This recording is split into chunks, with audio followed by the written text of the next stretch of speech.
Hello everyone, welcome back to Coach Greg Sports. Today is Thursday, so we're going to be talking some DFS value picks. And these are going to be the guys I like relative to their price this week on DraftKings. If you guys play on a different site, just check these guys out on your site as well, see how they're priced there. If they're priced competitively, you can definitely think about playing them, obviously. We're going to start off with the quarterback position. So first off, at quarterback, I try to generally stay under 6,000. There's a couple guys I like otherwise that are above 6,000. I'll just mention them real quick. I'm not going to talk too much about them, though. That'd be Justin Herbert, Big Ben Roethlisberger, and Cam Newton. Under 6,000, we got Jameis Winston comes in at 5,900. He was pretty fantasy relevant last year. Plays with the Saints now. Drew Brees is going to be missing, so he's definitely a potential value, especially going against this Atlanta Falcons defense that gives up pretty much the most points to any quarterback. So there's definitely a big boom potential there for DraftKings. Then I got Derek Carr once again. I talked about him pretty much every week just because his price is so cheap, $5,300. Goes against Kansas City this week. It doesn't look like the best matchup on paper, but the last time he played them, he played very well. So it definitely could be another big boom week for him if he plays like he did the last time against them. They are playing at home as well. Then we have Alex Smith, $5,300 as well. And he goes against the Bengals. Honestly, Alex Smith's a cheap play. He's been seeing the volume passing-wise. He didn't quite get the touchdowns last week, but if he gets them this week, you could make a pretty good stack with him.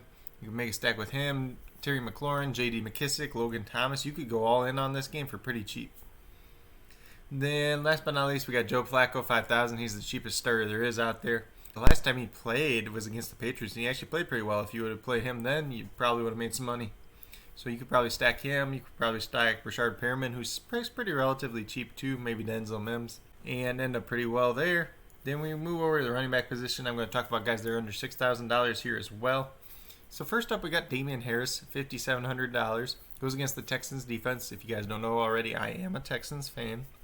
And with that being said, our defense is nothing special this year. We're awful against the run. We're awful against the pass.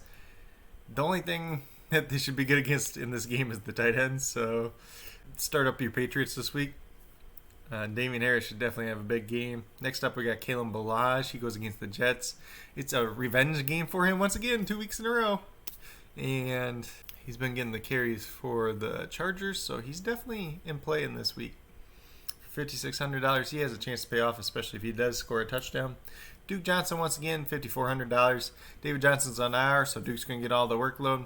We might need him a little bit more in this game against the Patriots. Should be a decent buy. Then we have Kenyon Drake, who's in tonight's game, $5,300. He ran for over 100 yards after coming back last week. And it's about 50-50 with him and Chase Edmonds. I expect it to move more in his favor going forward. Could be a decent value tonight against Seattle. J.D. McKissick, $5,200, so he's finally getting up there in price. Before, he was just a guy you could pick up like every week because he's cheap and you knew he was going to get you double-digit points. Since Alex Smith's been the quarterback, he's been seeing double-digit targets. They've been using him as a running back. They've been using him out of the backfield. They've been using him as a slot wide receiver. So he's always on the field. He's getting targets. He's definitely somebody you want to target. Then Salvin Ahmed for Miami. We're going to talk about him as well. $4,800. Plays against the Broncos this week that got torched by the run against the Raiders last week. So it should be another good matchup for him. He's been getting the boatload of the touches. Matt Breida is healthy now, so we'll have to see how that affects him. But he could definitely have a value for $4,800. Then we have LaMichael Pirine going against the Chargers. There's talks that he'll be the lead back in this game. He should see more of the workload coming off their bye weeks. So he could definitely be a value for $4,400. Devontae Booker's up next. He is $4,000. Last week he scored 2 touchdowns. He's been pretty good as Jacobs' backup. If something would happen to Jacobs before the game, during the game, anything like that, $4,000 would be a steal for Devontae Booker. And then we got Cam Akers. I know I don't like Cam Akers in general, but he's $4,000 on here, and if he's getting more touches, I know they said he started the game last week, but he didn't do much. But if he's getting that opportunity for $4,000, he could be a lot worse. Last but not least, we got Matt Breida. Kind of talked with him about when I talked about Ahmed, and he's $4,000. Goes against that same Denver defense. They're going to want to run the ball. Denver wasn't able to stop the ball last week, so it should be a good matchup for him as well. We'll have to see how many touches he does end up getting, who ends up leading the lead back out of this backfield overall. Then at the wide receiver position, I'm looking at guys that are under $5,000. So first off, we'll start out with one of my favorite guys pretty much all year, Jacoby Myers. $4,900 goes against that Texans defense. I expect a very, very good game for him. If he's going to be in all my DFS lineups. He's in a lot of my redraft league lineups as well. He's just a guy I like a lot. He's getting all the targets there in New England. N'Keal Harry came back. He didn't do anything. Jacoby Myers, this is the guy. And then we got Michael Pittman Jr., $4,500. He goes against the Packers this week. Last week they were missing Jair Alexander and Kevin King. If those guys are missing again this week, Pittman Jr. is going to have a big game. And I think the Packers are going to be leading early, so Phillip Rivers is going to have to throw the ball.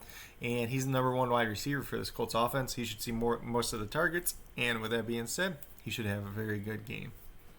Then, like I mentioned earlier with Joe Flacco, we got Brashard Perriman, $4,300. He had 2 touchdowns the last time he played with Flacco. So Flacco's going to want to run a little bit more of that offense, throwing the ball deep.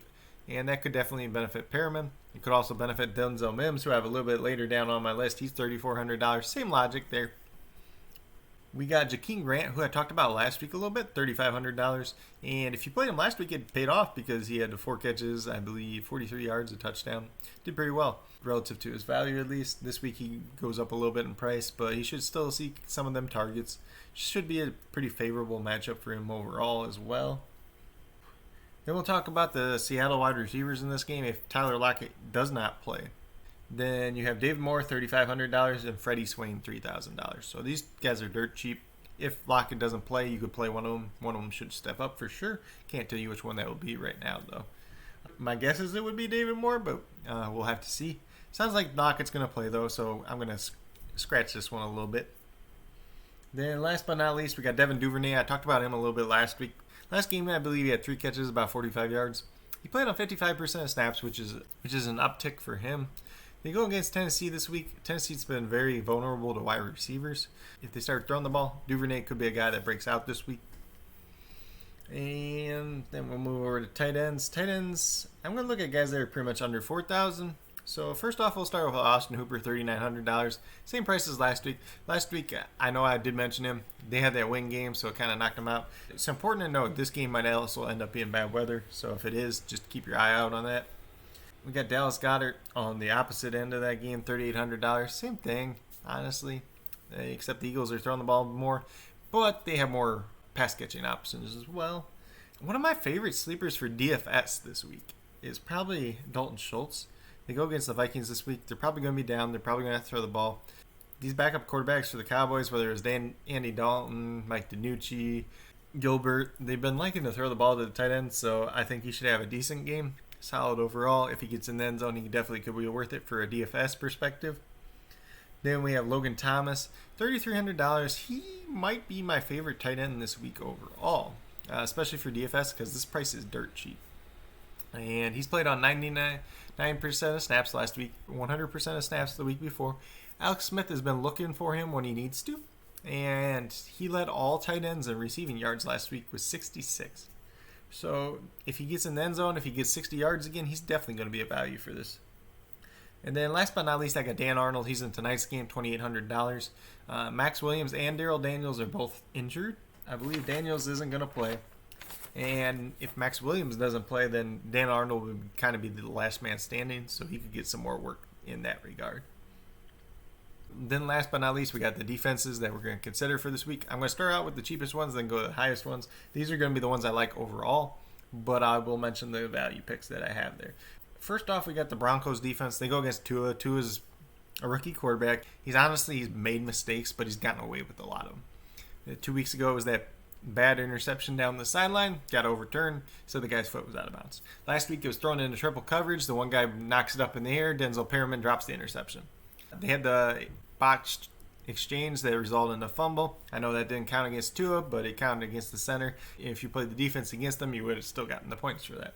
So we'll just have to see how that plays out. I know Miami's going to want to run the ball quite a bit, but if they can get some pressure on Tua, if they can make him make mistakes, could be a good game for the Broncos defense. Then we got the Browns, $3,000. They go against Philadelphia this week. Browns have a great pass rush. Philadelphia's offensive line struggled. Carson Wentz has struggled this year. Should be a good matchup for them.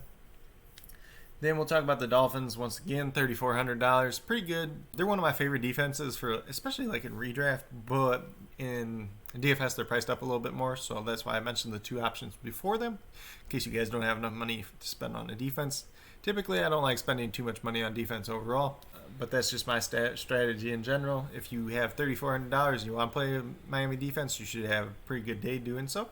Drew Lock looked pretty bad last week, 4 interceptions. He's banged up as well. Sounds like he'll play, but there has been some questions going into the week. If he doesn't start, then you're looking at Brett Rippon, and he threw 3 picks against the Jets, so that's not saying too much. Then last but not least, I got the Chargers. The Chargers play the Jets this week.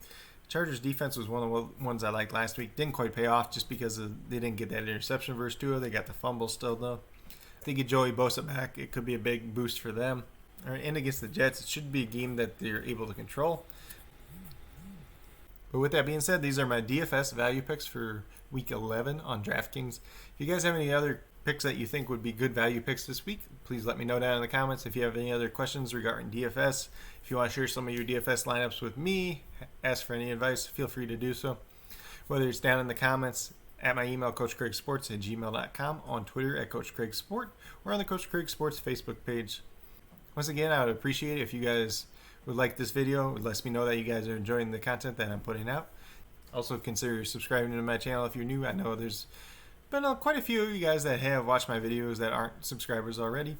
And if you're a new or current subscriber who has yet to do so, also hit that notification bell down below. It lets you know every single time I put up a new video. Monday we do top performers for the week, top 5 at each position. Tuesday is the waiver wire episode. Go through guys to pick up for the week that are owned in less than 50% of leagues. Then Wednesday we talk about the Thursday night football preview, starts and sits for that game. Thursday is today, obviously. We've got DFS value picks. And then Friday I go through all the other remaining matchups, doing starts and sits for them as well. But with that being said, that's all we got for today's video. Hopefully you guys all enjoyed. Hopefully you guys do pretty well in DFS this week if you're playing on DraftKings or any other site. Also keep in mind there is a free contest tonight on DraftKings for the Seattle and the Arizona game. With the free contest, you obviously get one entry. You're not putting any money in, so you might as well fill out a lineup. You could win some money. Why not? But with that being said, once again, I hope you guys all enjoyed this video and have a great rest of your day.